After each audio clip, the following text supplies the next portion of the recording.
Comienza Católicos en la Vida Pública.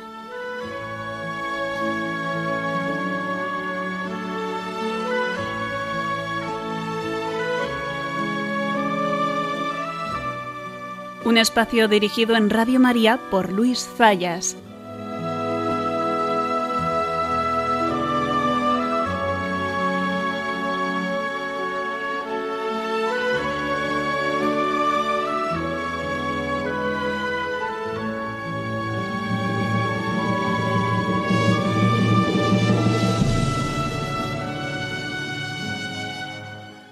Buenas tardes, queridos amigos de Radio María. Un lunes más volvemos fieles a la cita con todos ustedes en los estudios centrales de Radio María. Un lunes más para hacer este programa, Católicos en la Vida Pública. Un programa que, como todos ustedes saben, quiere ser una reflexión pausada sobre la actualidad nacional e internacional. Una reflexión que tratamos de hacer siempre desde la óptica del magisterio de la Iglesia y su doctrina social. Una Iglesia que no nos cansaremos de repetir, que es madre y maestra. Un lunes más tiene la suerte de compartir esta hora de radio con todos ustedes Luis Zayas, que es quien les habla y a quien la Virgen pues le ha concedido la gracia de poder presentar y dirigir este programa.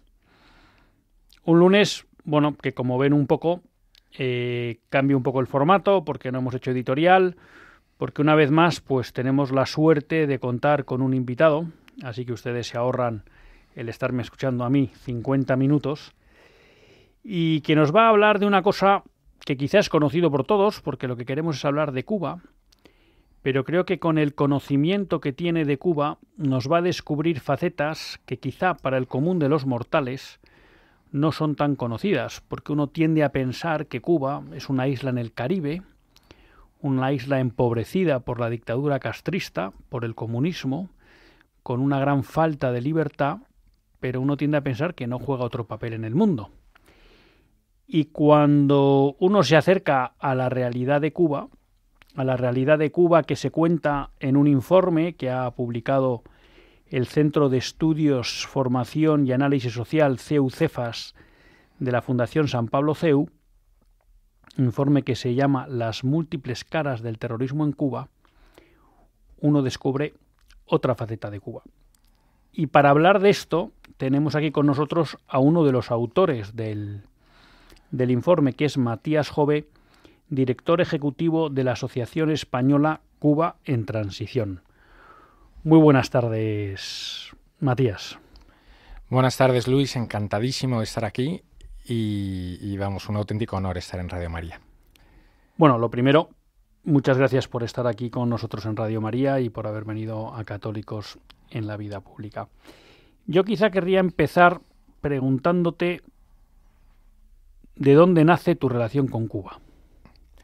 Pues mi relación con Cuba, tampoco soy tan mayor, pero llevo relacionado con Cuba ya pues prácticamente toda mi edad adulta. Y es por una relación de amistad que tuve que tengo con un gran amigo que hizo la tesis doctoral en Estados Unidos sobre asuntos cubanos y acabó entrando en relación con cubanos en el exilio que le abrieron un mundo y él a su vez me lo abrió a mí y tuvimos la fortuna de conocer a gente impresionante, entre otros Osvaldo Payá Sardiñas, que en aquellos momentos era una excepción de los disidentes que quedaban después de la caída del muro de Berlín, cuando parecía que el comunismo iba a acabar en todo el mundo y cuando parecía que en Cuba se iba a abrir, como había ocurrido en todos los países del este, pues una vía hacia una transición pacífica hacia la democracia. Y tuve muchísima suerte pues de conocer en esos años de juventud pues a muchos disidentes cubanos y de trabajar con ellos intentando que su voz se escuchara en España. Y después, bueno, pues la vida me ha ido llevando por distintos sitios, pero siempre he conservado esa admiración por el pueblo cubano y sigo intentando apoyarles en todo lo posible, y lo prioritario es, para que ellos crezcan, es intentar desenmascarar, ¿no?, a a la dictadura cubana, ¿no? que mucha gente pues ha minusvalorado durante mucho tiempo y que creo que es muy importante enseñar. Quizá ese es el objetivo del informe que has publicado junto a John Suárez, Las múltiples caras del terrorismo en Cuba, desenmascarar lo que es Cuba. Pues es muy importante porque Cuba, lo has contado tú muy bien antes, tenemos la sensación de que es un país pequeño, no lo es tanto, que es un país pobre, que es paupérrimo, pero sin embargo tiene un peso geopolítico y ha tenido un peso geopolítico de primer orden. Mucho más, me atrevo a decir, que la propia España, ¿no? O sea, Cuba durante las últimas décadas, desde el ascenso al poder de Fidel Castro, ha jugado como un satélite, como un personaje secundario, siempre en contra de Occidente y siempre con un papel muy relevante, ¿no? Lo que hacemos en este informe es, que por eso le llamamos las múltiples caras del terrorismo en Cuba, es levantar el velo y enseñar cómo no es algo circunstancial su vinculación con la violencia política y en general con el mal, sino que es parte esencial, sustantiva del régimen, que es de alguna forma vocacional y que es muy importante decirlo, porque Cuba, mientras no cambie el régimen cubano, no se le puede tratar como un régimen cualquiera, ¿no? Es un país que es tremendamente peligroso y lo vamos a ver durante esta hora, ¿no? Antes de entrar un poco en el informe, y ya que has citado a una persona, ¿quién era Osvaldo Payá? ¿Y por qué para muchas de las personas que, bueno, pues que tenéis esa relación con Cuba y ese empeño en que vuelva la libertad a Cuba, es una figura tan importante? Pues mira, Luis, para mí Osvaldo Payá es el último mártir de Juan Pablo II. Es una persona, padre de familia, ingeniero de profesión, profundamente católico, que la coherencia de vida le hace tomar un papel muy significativo en defensa de una suerte de movimiento, porque en Cuba no hay partidos políticos, que se llamaba Movimiento Cristiano Liberación, y lo que hace es intentar reconciliar a los cubanos viendo un proceso dentro de la isla muy parecido al de España, porque quería, ¿no?, una transición democrática de la ley a la ley. Eso se llamó el Proyecto Varela. En Cuba, firmar una petición solicitando cambios políticos es absolutamente suicida. Esta misma semana hemos visto gente con condenas al presidio político de 10, 15 años por llevar una pegatina, ¿no? Pues Osvaldo Payá fue capaz de llevar a 25.000 personas a firmar esto con un liderazgo fuera de lo normal. Le concedieron el Premio Sájarov de Derechos Humanos, estaba nominado al Premio Nobel de la Paz, y cuando se estaba convirtiendo pues en un auténtico mito, ¿no?, pues o héroe de la democracia y en un líder muy incómodo para el régimen, pues tuvo lugar iba a decir un accidente, ¿no? Un asesinato. Un asesinato en toda regla por parte del régimen cubano. Muchos lo conoceremos porque quien conducía ese coche era un español que se llamaba Ángel Carromero, por eso fue tan conocido. Pero mientras los europeos pudieron salvar su vida, los otros dos cubanos que iban en ese coche pues le remataron, ¿no? Y por eso yo digo que Osvaldo Payá es un mártir de Juan Pablo II, porque él murió por ser coherente con su fe. Él no era un político en el sentido occidental del término, sino un católico comprometido que precisamente por ese compromiso pues tuvo que dar un paso hacia adelante, y siempre hablando de reconciliación y de paz entre los cubanos, buscando una salida justa, fundamentada en la doctrina de la Iglesia Católica, ¿no? Entonces yo creo que los que tuvimos la suerte de conocer a Osvaldo estamos convencidos de que conocimos y vivimos con un santo, ¿no?, uno de los últimos santos de Juan Pablo II. Vamos a ir un poco al informe, aunque luego yo creo que tendremos que volver a San Juan Pablo II. Hay una cosa que llama la atención en el informe, y es que de alguna manera tú planteas que casi desde los inicios de la independencia cubana, ¿no?, estamos hablando allá por 1898, pero tú ya en tu informe, que vas a los primeros años del siglo XX, la violencia es como algo estructural en Cuba, ¿no? Sobre todo, vamos a decir, por las fuerzas revolucionarias que quieren ir contra lo establecido. Sí, efectivamente, el informe no empieza con la revolución, sino que empieza explicando, tratando de imaginar qué pasa por la cabeza de Fidel Castro para de alguna forma convertirse en el mito legitimador del terrorismo posteriormente, porque en el fondo eso es lo que vamos a ver, ¿no? Y eso se da en un país determinado, con unas características determinadas, donde la violencia política tiene rédito. Y eso Fidel Castro es lo que vive en su juventud. Hay un grupo terrorista que se llama ABC que de alguna forma triunfa contra la dictadura de Gerardo Machado y consigue una intervención militar por parte de Estados Unidos que acaba sacando al presidente de Cuba del poder. Después recogemos ya la propia figura de Fidel Castro y su relación con la violencia, y creo que es muy importante porque Fidel Castro, al ser un líder carismático que encarna de alguna forma la propia revolución cubana, que es fuente del derecho revolucionario, es muy importante saber que desde sus años de juventud Fidel Castro tiene una relación muy estrecha con la violencia política. Entonces ahí hablamos de sus años universitarios. En el que planteas incluso que tiene varias tentativas de atentado. Bueno, él está relacionado con 3 asesinatos o intentos de asesinato, nunca del todo esclarecidos, pero publicados en la prensa de esos años. Uno de su principal rival político se llama Manolo Castro, de la Federación Estudiantil Cubana. Otra de un sargento de la Policía Universitaria, que cuando está a punto de morir, con otros testigos, pues identifica a Fidel Castro como el asesino, ¿no? el ejecutor. Y luego otro que es absolutamente claro, pero que no muere al final, que le pega un tiro por la espalda a Leonel Gómez y le deja sin un pulmón, ¿no? de por vida. Ese es el joven Fidel Castro, que durante esos años tiene sus primeras aventuras revolucionarias, una para preparar una invasión a República Dominicana, que finalmente es una invasión fallida, pero que de alguna forma le va a dar el conocimiento, ¿no?, con los pies en la tierra, de lo que va a hacer después, y luego lo veremos con muchísimos países del Caribe y de Centroamérica.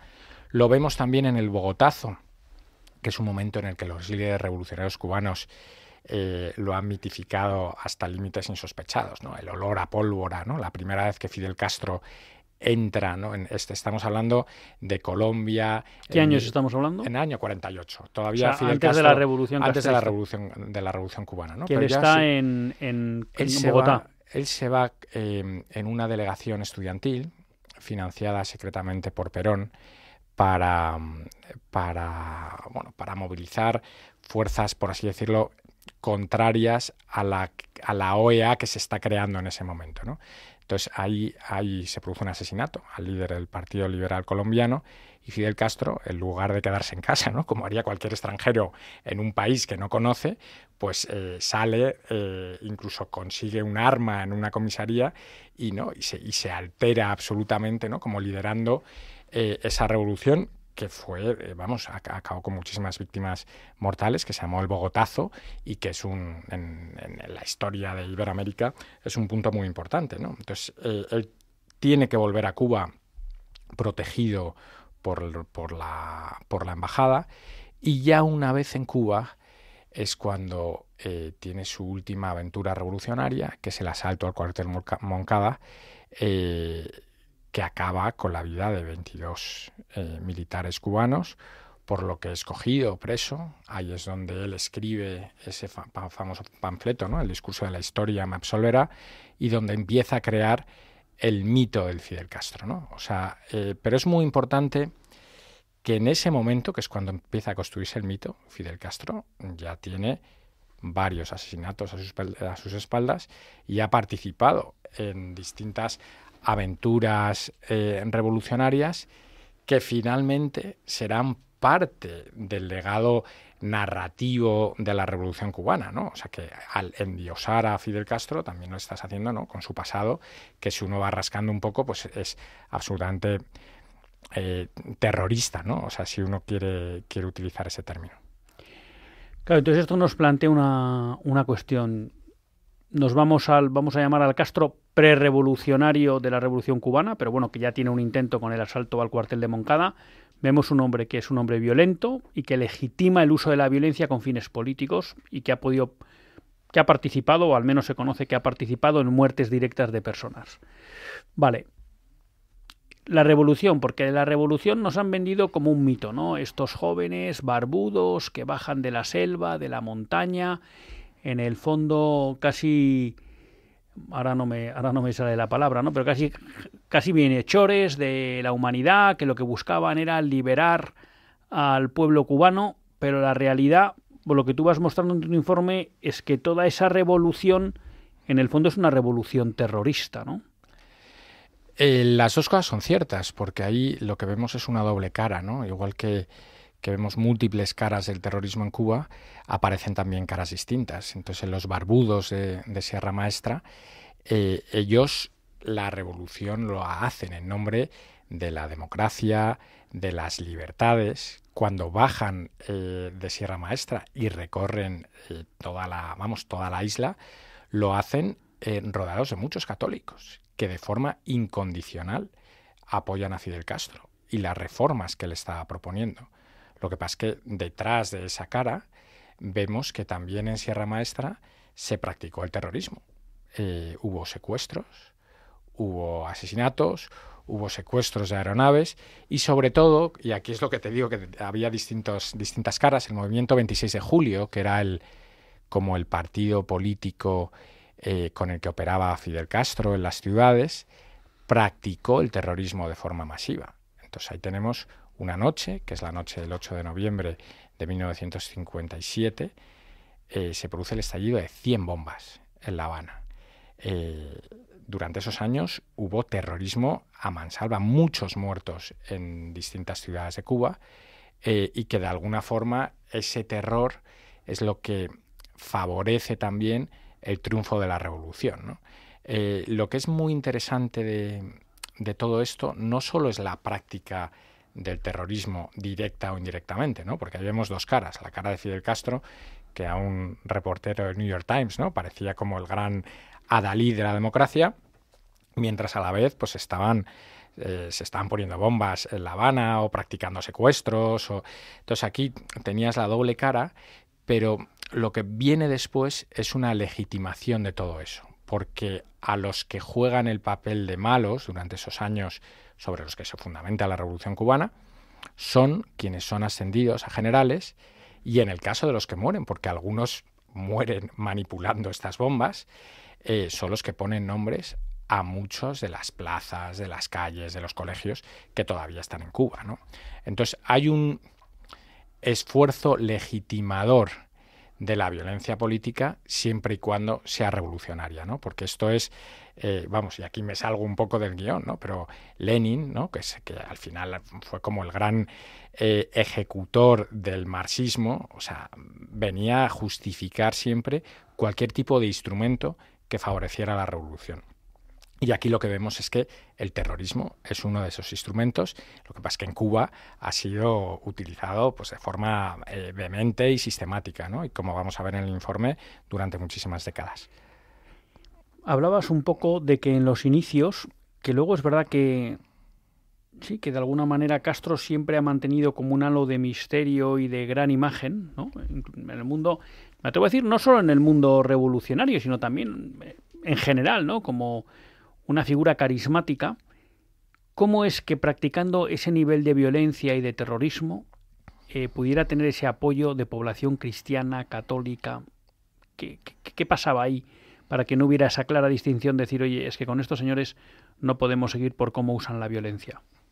Pues yo creo que eso hay mucha culpa y hay mucha gente que, ¿no?, pues que a lo largo de los años pues tiene que hacer examen de conciencia, ¿no? Porque durante muchos años yo creo que el fin justificó los medios, ¿no? Y ese fin tampoco era un fin claramente explícito, ¿no? Simplemente se veía como, ¿no?, eran unos jóvenes fuera del establishment, enfrentados a la gran potencia de Estados Unidos. Yo creo que ahí el antiamericanismo y en parte en España también. O sea, recordemos, ¿no?, el origen de Cuba, la pérdida de las colonias, el papel que jugó Estados Unidos. O sea, ahí había una simpatía natural, y ahí los intelectuales jugaron un papel muy, muy importante hasta finales de los 80, donde hay un movimiento gigantesco de los propios intelectuales, cuando el famoso caso Padilla, ¿no? El caso Padilla es un punto de inflexión en el que muchos de los intelectuales que apoyaron en su momento a Fidel Castro lo dejan de apoyar, ¿no? Entre otros estaba Mario Vargas Llosa, ¿no? De estos, los que nosotros, los más jóvenes españoles hemos conocido ya, ¿no? Como parecían, ¿no?, por parte de Pablo Iglesias y todo, como si fueran de extrema derecha, ¿no? Pues el origen de todos estos, pues era el comunismo muy cercano a Fidel Castro, ¿no? Entonces ellos contribuyeron también a crear... A blanquear la figura. A blanquear la figura de Fidel Castro, y también el Che Guevara, ¿no? O sea, el Che Guevara, recordemos que definía al revolucionario como una efectiva, violenta, selectiva y fría máquina de matar. Es el revolucionario igual a terrorismo, ¿no? O sea, la justificación de la violencia es una parte esencial de la revolución, ¿no? Y bueno, y ahora entraremos más, ¿no?, porque esa revolución sigue jugando un papel muy importante. Claro, hemos hablado de un Fidel Castro, entre comillas, vamos a llamar prerevolucionario, porque él siempre fue revolucionario, pero pre a la Revolución Cubana, violento, una revolución cubana realizada desde el terrorismo, y por tanto yo creo pues el peor uso que se puede hacer de la violencia, el más rastrero, porque además evita, ¿no?, el enfrentamiento pues con lo que pueden ser las fuerzas del orden y tal, y supone la muerte de muchas personas indefensas. Cogen el poder, y tú hablas de que aparece una cosa que se llama el foquismo, que es la utilización del terror durante esos inicios de la Revolución Cubana. Es decir, o sea, que llegan, prometen la paz, y en el fondo lo que no solo legitiman, sino implantan es un régimen de terror. ¿Qué es el foquismo? O sea, el foquismo es una teoría que arraiga de forma muy fuerte en la Cuba revolucionaria, que viene a decir que las condiciones para el triunfo de la revolución comunista se pueden acelerar. Y se pueden acelerar creando focos, vanguardias, en sitios rurales, muy parecido a lo que pasó en Cuba con la Sierra Maestra, y utilizando la violencia política, ¿no? Entonces, el caso de éxito que supone la Revolución Cubana, tratan de exportarlo a medio continente, ¿no? O sea, ahí teníamos a Panamá, República Dominicana, Haití, Venezuela, Nicaragua. A todos estos países, Cuba financia, manda cubanos, soldados, para como el Granma. El Granma era el barco en el que Fidel Castro se subió para empezar la Revolución Cubana, ¿no? Pues se financian y se envían muchas operaciones muy parecidas para crear focos revolucionarios en todos estos países. Tratan de replicar el modelo de la Revolución Cubana. El modelo cubano en contra del criterio de la Unión Soviética. O sea, de alguna forma, ellos son los que tratan de llevar a la Unión Soviética un paso más allá. La Unión Soviética cree que las condiciones tienen que darse de forma natural, ¿no?, y en las zonas urbanas, pero el foquismo cree que hay una forma de acelerar esas condiciones, y es a través de estas vanguardias y sobre todo a través del uso del terror. En ese momento es cuando Cuba empieza a crear, a implementar, a ayudar a la implantación de algunas de las posteriores guerrillas latinoamericanas. Ahí es cuando se crea las FARC, el Ejército de Liberación Nacional, y ahí es cuando la banda terrorista ETA comienza a recibir su primer entrenamiento militar. Estamos hablando de los años, todavía de los primeros años de la Revolución, años 64. Es muy interesante que esa actividad frenética cubana por tratar, todavía son muy jóvenes, ¿no?, por tratar de impulsar todo este movimiento revolucionario, acaba con una conferencia que desde mi punto de vista es fundamental y muy desconocida, que es la Conferencia Tricontinental celebrada en La Habana en 1966. Ahí se dan cita organizaciones comunistas, pero sobre todo organizaciones terroristas de todo el planeta. Ahí están las FARC, ahí está el ELN, ahí están las Brigadas Rojas Italianas, ahí está el IRA, ahí está ETA, ahí están los terroristas palestinos, ahí está sorprendente también el conocido como el Chacal, este terrorista que después inspira una película, ¿no? Que era un terrorista venezolano que llegó a ser el terrorista más famoso probablemente de la historia. Todos se dan cita en La Habana en el año 1966 y aquí Fidel Castro pronuncia un discurso donde dice que con balas y no con votos es donde tiene que ganar la revolución, ¿no? Entonces, todo este movimiento, que además parece como un movimiento que está retando la estrategia de la propia Unión Soviética, se viene abajo cuando matan a Che Guevara en el año 67, que muere, le matan en Bolivia. Y Cuba tiene que cambiar de estrategia y es cuando Cuba ya se convierte en un auténtico satélite de la Unión Soviética. O sea que estamos hablando de una Cuba que inicialmente trata de exportar la revolución a toda Hispanoamérica.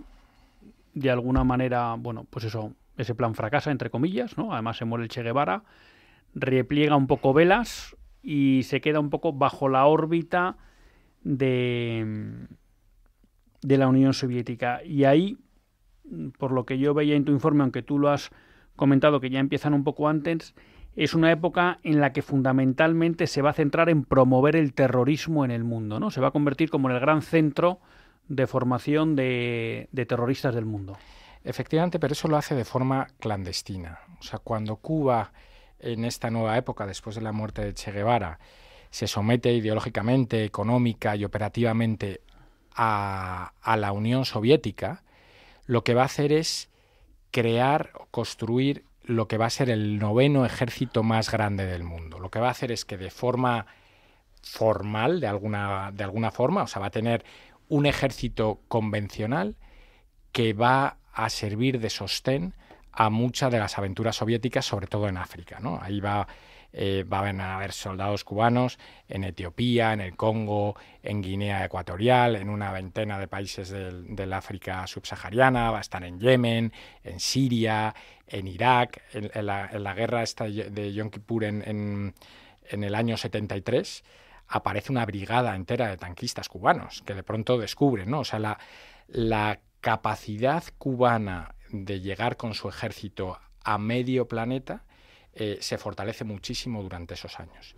Pero a la vez, como has comentado, de forma clandestina, de forma que la Unión Soviética pueda decir que no lo está haciendo, porque ellos siguen operando a través de los cauces formales de los partidos comunistas, empiezan a apoyar, financiar, entrenar, ofrecer inteligencia a muchas organizaciones terroristas, sobre todo de Iberoamérica. Ahí están los tupamaros uruguayos, los montoneros argentinos, los cinchoneros hondureños, está el MIR de Chile, que es Weather Underground de Estados Unidos, todos ellos... Y el mundo sandinista, comentas tú también. El mundo sandinista también. Todos ellos operan de alguna forma coordinados, y cuando hablo de coordinados no hablo de una organización absolutamente centralizada, pero sí coordinados de alguna forma por Cuba, que se dedica básicamente a eso a través de un departamento que se llama el Departamento de América y que es muy interesante para lo que va a ocurrir después, porque durante esos años es cuando empieza la complicidad de forma muy intensa de Cuba con el narcotráfico.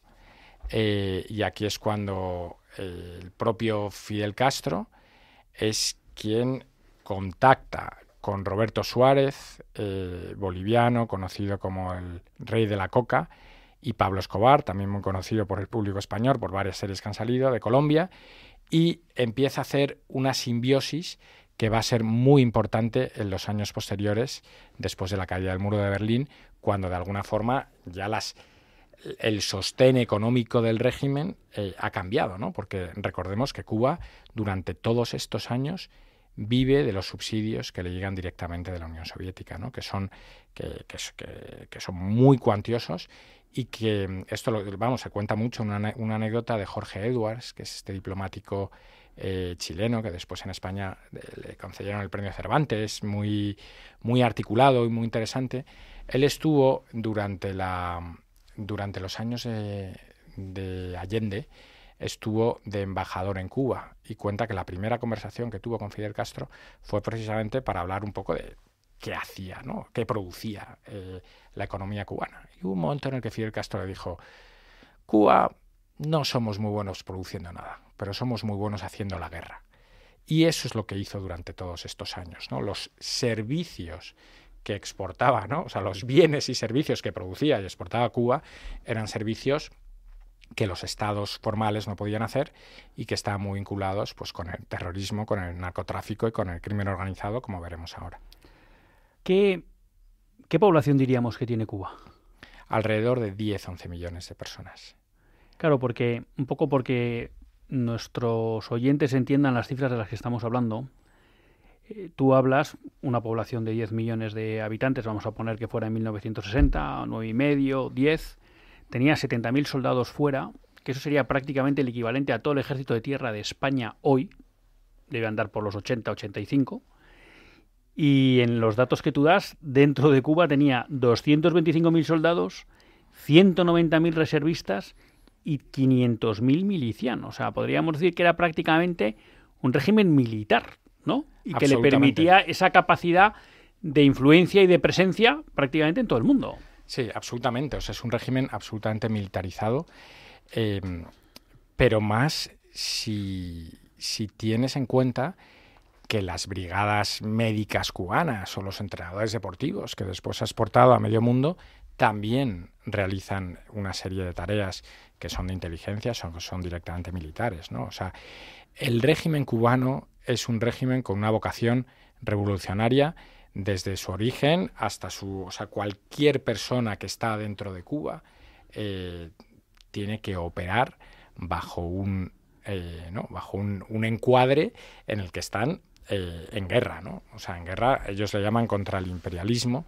que es como, ¿no? Es lo que dice un poco la propaganda cubana, pero desde luego es una guerra absoluta contra Occidente, y ahora veremos, ¿no? En España han hecho mucho daño, ¿no? Con el tema de ETA. Durante muchos años se habló en España de que los terroristas etarras que encontraron refugio y santuario en Cuba lo hacían porque existía un acuerdo con el gobierno de España, con el gobierno de Felipe González. Y eso es verdad, pero eso es solo una parte de la verdad, porque eso lo hicieron una minoría de los etarras que encontraron refugio en Cuba, porque allí llegaron por sus pistolas muchísimos otros que encontraron en Cuba una base de operaciones con una cierta libertad y una base sobre todo para coordinar con otras fuerzas latinoamericanas. Hay Florencio Domínguez, un periodista muy prestigioso que ahora mismo está dirigiendo el Memorial de Víctimas del Comunismo, tiene un artículo muy bueno que habla de la Internacional del Secuestro. Y aquí te cuenta cómo durante muchos años ETA, que era muy bueno en explosivos y en secuestros, lo que hacían es a través del MIR, del Movimiento Revolucionario Chileno, con los etarras, secuestraban y pedían secuestros multimillonarios a las grandes fortunas iberoamericanas con la colaboración de todos, ¿no? O sea, como si fuera una organización transnacional donde uno es una parte, pero se financian, ¿no? O sea, se ayudan a financiar unos a otros, ¿no? Y aquí el cerebro o la parte central ha sido siempre el régimen cubano. Hablando de ETA, me suena de alguna conversación que hemos tenido que incluso tú planteabas que algunas de las primeras acciones que podían ser atribuidas a ETA de alguna manera habían tenido colaboración directa del mundo cubano en algún tipo de secuestro o algo en los inicios de ETA, ¿no? Efectivamente, durante mucho tiempo se hablaba de que la primera víctima de ETA era una niña que muere en una explosión de una bomba en la estación de trenes de San Sebastián, que se llama Victoria Urroz. Siempre se contó que es la primera, ¿no? O sea, en el Congreso de los Diputados siempre se hacía alusión a Victoria Urroz como la primera víctima, pero hace muy poco tiempo, yo creo que hace 2 o 3 años, una investigación concluyó que los autores de ese atentado no había sido la banda terrorista ETA, sino una organización terrorista muy pequeña que se llamaba el DRIL. El DRIL se formó también en Cuba. Y el DRIL, que era una organización que operaba en España, de izquierdas, extrema izquierda, en España y en Portugal, durante los años posteriores, muchos de sus integrantes estuvieron luchando después con el Che Guevara, y de hecho alguno de ellos acabó con el Che Guevara en Bolivia, ¿no? O sea, lo que quiero decir es que aquí las relaciones son de primos hermanos, y la relación con el terrorismo de extrema izquierda en España es absolutamente directa. Vamos a hacer una breve pausa y continuamos hablando de Cuba y esta internacional del terrorismo en que se convirtió tras la revolución castrista. You know the tears are rolling down your face, and it feels like yours was the only heart to break. When you come back home and all the lights are out, and you're getting used to no one else being around. Oh, I'll be there when you need a little love. I got a little love to share. Yeah, I'm gonna come through. You'll never be alone. I'll be there for you. I'll be there, yeah, yeah. I'll be there for you. I'll be there, yeah, yeah. I'll be there for you. Oh, I say, yeah, yeah. I got enough love for two. You'll never be alone. I'll be there for you. When it's Friday night and the drink don't work the same, you're alone with yourself and there's no one else to blame. When you still can't feel the rhythm of your heart, and you see your spirit fading in the dark. Oh, I'll be there when you need a little love. I got a little love to share. Yeah, I'm gonna come through. You'll never be alone. I'll be there for you. I'll be there, yeah, yeah. I'll be there for you. I'll be there, yeah, yeah. I'll be there for you. I'll be there for you. Oh, I say, yeah, yeah. I got enough love for two. You'll never be alone. I'll be there for you. Down the river, babe. Pues tras esta breve pausa, continuamos en Católicos en la Vida Pública. Lo hacen en compañía de Luis Zayas y de Matías Jové. Matías Jové es el director ejecutivo de la Asociación Española Cuba en Transición y está hoy con nosotros para hablar de Cuba y fundamentalmente porque recientemente ha publicado desde el Instituto de Centro de Estudios, Formación y Análisis Social del CEU el informe Las múltiples caras del terrorismo en Cuba. Y a mí me parecía que en este informe se descubría una realidad de lo que es Cuba, y es que de alguna manera podemos decir que Cuba es un país que se ha dedicado casi de forma permanente a promover la subversión por el mundo y en buena medida, no sé si siempre con éxito, pero me atrevería a decir que con bastante incidencia e impacto en los países donde ha tratado de alguna manera desordenar el orden social existente.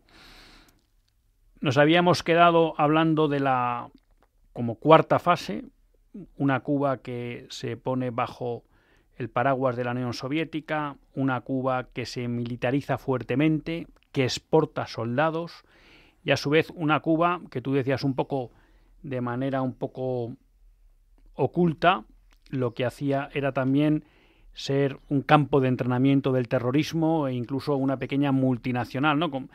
Como ser el nexo que permitía actuar de una manera coordinada a diferentes movimientos terroristas del mundo. Pero un poco el chollo se acaba en el sentido de que esa Cuba que dependía de las ayudas de la Unión Soviética, cae el muro de Berlín, Rusia, la Unión Soviética colapsa, mejor dicho, aparece Rusia, y ahí digamos que Cuba se queda sin esa ayuda. ¿Qué pasa a partir de ese momento? ¿Qué salto o qué transformación hace el régimen cubano? Son unos años donde Cuba sufre, se habla mucho del periodo especial, ¿no? O sea, donde los cubanos tuvieron que apretar muchísimo el el cinturón, pero Cuba había sentado ya las bases de lo que vamos a llamar como las redes transnacionales de criminalidad, ¿no? O sea, de alguna forma Cuba ya había empezado a tontear con el narcotráfico, y en el año 89, esto es muy conocido, cuando cae el muro de Berlín, Fidel Castro se repliega y crea una organización que se llama el Foro de Sao Paulo. Es una organización que crea con Ignacio Lula da Silva y que entre sus primeros integrantes están precisamente las FARC, las guerrillas narcoterroristas, y crean una suerte de simbiosis donde hay unos que son capaces de entregar armas, inteligencia, facilitar rutas para la llegada de cocaína a Estados Unidos, y sientan las bases de otra nueva cara, ¿no?, del terrorismo o de la criminalidad, que será la que estamos ahora, ¿no? Porque Cuba tiene una cara amable, que es la cara del turismo, de mojitos y playas espectaculares, pero tiene una economía también por detrás que es la que le permite seguir siendo un actor geopolítico tan importante como hemos hablado desde el principio, ¿no? De hecho, una economía sustentada en el narcotráfico. En el narcotráfico y en el crimen organizado. O sea, ahora, por ejemplo, vemos el régimen cubano lo está negando, pero como ha negado, luego te voy a contar la historia un poco de los finales de los 80 con el narcotráfico, ¿no? Pero ahora ha salido a la luz, algo que era muy difícil de ocultar, de que miles de cubanos están luchando bajo la bandera rusa en Ucrania, ¿no? Estamos hablando de forma acumulada, dicen los servicios de inteligencia ucranianos, como de 20.000 mercenarios cubanos en un país de 10 millones de habitantes, que además, digo, con la población decreciendo, en edad joven, pues muchos pocos. O sea, estamos hablando de que no es que se te hayan escapado unos pocos cubanos, sino que hay un apoyo explícito y muy claro a Putin en este caso, ¿no? Entonces, Cuba, ¿no?, como te contaba antes, que le había dicho a Jorge Edwards, lo que sabe hacer muy bien es hacer la guerra, ¿no? Entonces, durante esta época, después de la caída del muro de Berlín, además de mantener esa estructura de Estado formal, que tiene una influencia enorme en los organismos internacionales, en Naciones Unidas, Cuba es de los países que más embajadas tiene en todo el mundo, sobre todo una influencia muy importante en los países africanos. La parte de propaganda, la propaganda en todos los países iberoamericanos es fundamental por la parte cubana. También ha jugado un papel muy importante la parte que no se ve, y es su vínculo sobre todo con el narcotráfico, ¿no? Ahora se está hablando mucho del cártel de los soles, porque Trump... el cártel de los soles es una denominación para, de alguna forma, nombrar la penetración del narcotráfico en el ejército y los altos mandos de Venezuela. Cuba está en el origen y en el origen de todo el cártel de los soles, ¿no? Ahora denominado organización terrorista por Trump, porque es Cuba el que, con el triunfo de Hugo Chávez, de quien Fidel Castro era como su principal mentor, le introduce en esa simbiosis entre el narcotráfico, el crimen organizado, y por eso ha tenido un papel tan importante en esto, ¿no? O sea, entonces ahora veremos, de hecho ahora hay muchas noticias, ¿no?, durante los últimos meses, porque precisamente el cártel de los soles está siendo juzgado en Estados Unidos. Hay declaraciones del que fue su jefe de inteligencia, que es el Pollo Carvajal, que le implica directamente al régimen cubano. Y en lo que estamos viendo es que ya no es fácil distinguir qué es el país y qué es la red de criminal que está por debajo, ¿no? O sea, parece que tú estás utilizando el país o la formalidad de un Estado soberano para cubrir toda la actividad criminal que hay por otro lado, ¿no? Hay dos temas de este quinto apartado del informe que a mí me parecen como muy interesantes y quizá poco conocidos. Hablas tú de que, bueno, aparte de un cierto giro hacia la política, entre comillas, ¿no?, de Cuba a través del Foro de Sao Paulo, que es un intento como de ir copando las instituciones de los diferentes países, pero digamos desde la política.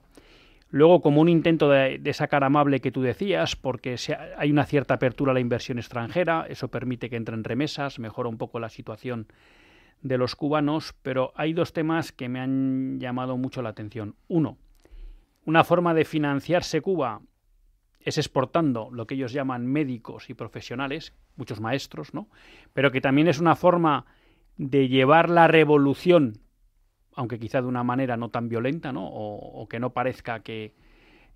Claro, cuando uno manda un ejército o manda soldados, bueno, pues hay un hecho claro de decir, oye, aquí pasa algo, hay una revuelta. Claro, si mandas médicos y profesores, parece como que estás ayudando, pero también es como un instrumento, ¿no?, para hacer la subversión.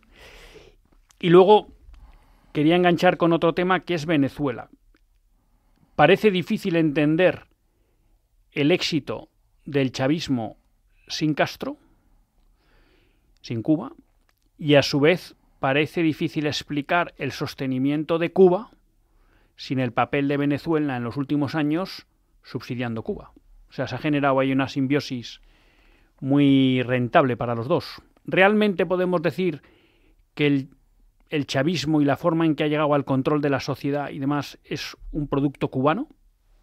Absolutamente. Hay gente que empezó a hablar hace mucho tiempo de Cubazuela. De hecho, esto no es muy conocido, pero hubo un proyecto de ley del propio Hugo Chávez para fusionar los dos países, que no se llegó a intentar votar porque era el famoso referéndum revocatorio, pero que iba a ir ahí, ¿no? O sea, la simbiosis entre los dos países fue en unos años absolutamente total. Y aquí jugaron un papel muy importante los médicos. Pero bueno, si repasamos un poco la historia de Venezuela y la aparición de Hugo Chávez era un militar que da un golpe de Estado fallido y que era de alguna forma un fracasado, ¿no? O sea, había pasado unos años en la cárcel, el presidente Caldera le amnistía y muy pocos meses después hace un viaje a La Habana.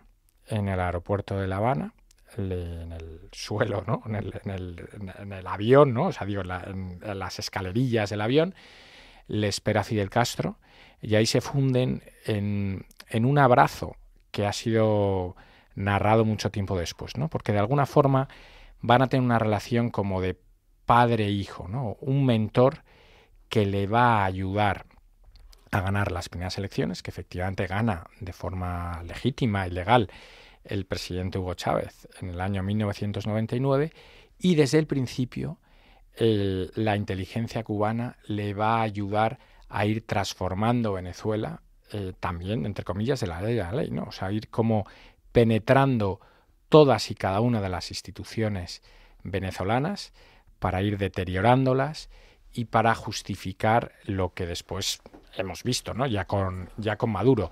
Hay un momento muy interesante. O sea, primero es cómo van llevando la revolución barrio a barrio. Y aquí voy a conectarlo con los médicos de los que hablábamos antes, ¿no? Son decenas de miles los médicos cubanos que van a Venezuela, pero ahí operan como agentes revolucionarios. O sea, entonces ellos...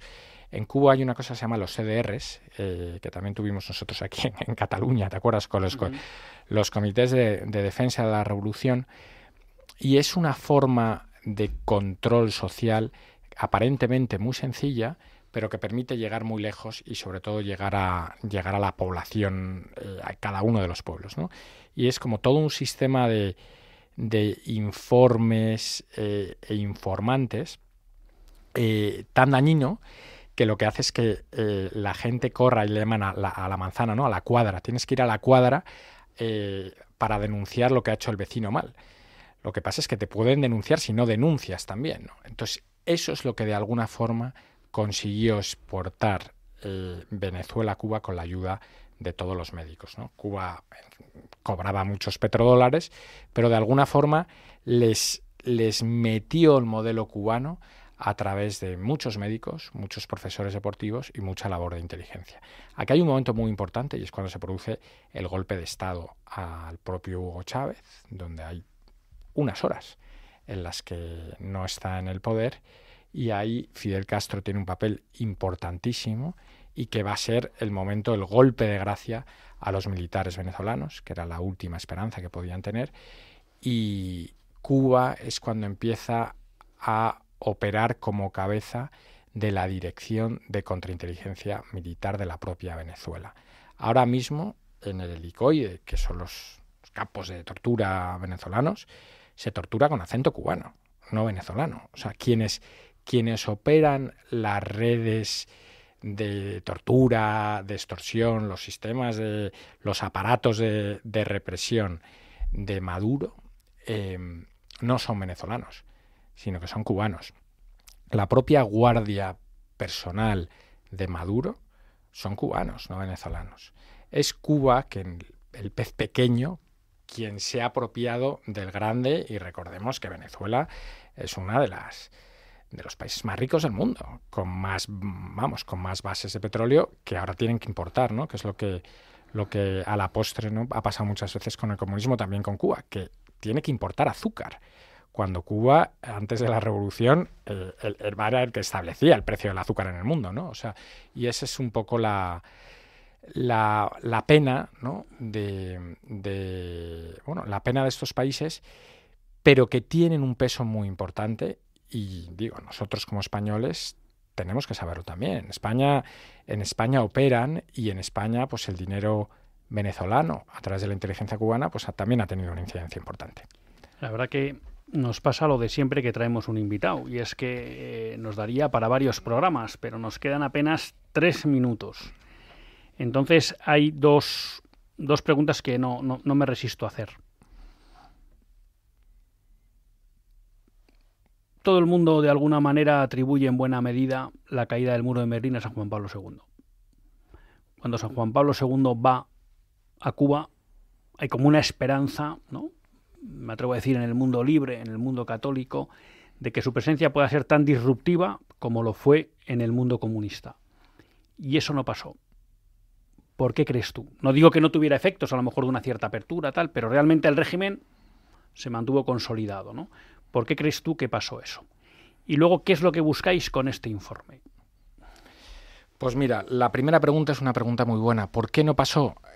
Pues probablemente porque Fidel Castro aguantó como no ha aguantado nadie más, ¿no? Dejó el comunismo cayó porque la fuerza moral de la verdad, ¿no?, del mundo, ¿no?, de las contradicciones propias del régimen, le fueron carcomiendo por dentro, ¿no? O sea, eso nadie lo hubiera esperado. O sea, en los años 70, en las publicaciones de los intelectuales, o sea, si uno va a las librerías, parece que el comunismo iba a ganar, entre comillas, la Guerra Fría, ¿no? Y eso se cayó. Pero Cuba se encontró con un personaje muy especial, que era el propio Fidel Castro, que se replegó y aguantó. Eso no quiere decir que el viaje de Juan Pablo II no diera frutos, que los dio muchos, ¿no? Porque ahora, si uno conoce Cuba, va a Cuba, habla con los cubanos, la Iglesia y los espacios de la libertad en torno a la Iglesia son una gozada.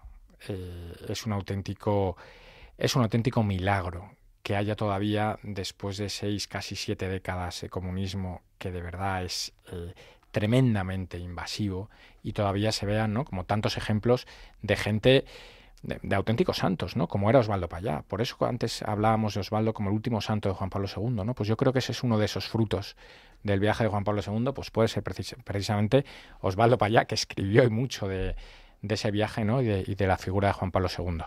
Y lo del informe, porque se nos acaba ¿Por qué este informe? Pues a lo mejor lo tendría que haber dicho al principio, ¿no? Pero es que, desgraciadamente, en España estamos financiando un régimen que sistemáticamente está machacando no solo a su propio pueblo, sino también atacando a las democracias occidentales. Cuba es el primer deudor iberoamericano de España. De forma sistemática, cada X años, la última vez este mes de agosto, le perdonamos cantidades ingentes en forma de deuda pública. Sigue actuando de forma muy activa en contra de los intereses de España, y estamos hablando ahora, por ejemplo, de lo que te decía de la guerra de Ucrania, ¿no? O sea, cuando España tiene un debate muy importante acerca del gasto en defensa, de si lo vamos a subir al 5%, finalmente el presidente del gobierno ha dicho que España le va a dedicar un 2% del PIB, mientras nosotros nos defendemos como gato panza arriba para dedicar un 2% en el PIB, estamos financiando al principal aliado de Putin en Ucrania, que es Cuba, y así podemos ir hasta el infinito, ¿no? De forma muy abierta y muy sistemática, España sigue financiando un régimen que desde ETA hasta Ucrania, hasta, me atrevo a decir, probablemente el golpe de Cataluña en 2017, hay un país que de forma sistemática está atentando pues, contra todas las democracias occidentales. Y ese es Cuba. No tiene ningún sentido seguir financiándolo. Pues Matías Jové, director ejecutivo de la Asociación Española Cuba en Transición. Mil gracias por haber estado aquí con nosotros. Enhorabuena por el informe y espero que nos veamos pronto otra vez. Un auténtico honor. Muchísimas gracias, Luis. Pues no nos queda tiempo más que para despedirnos hasta el próximo lunes. Si Dios quiere, que Dios les bendiga.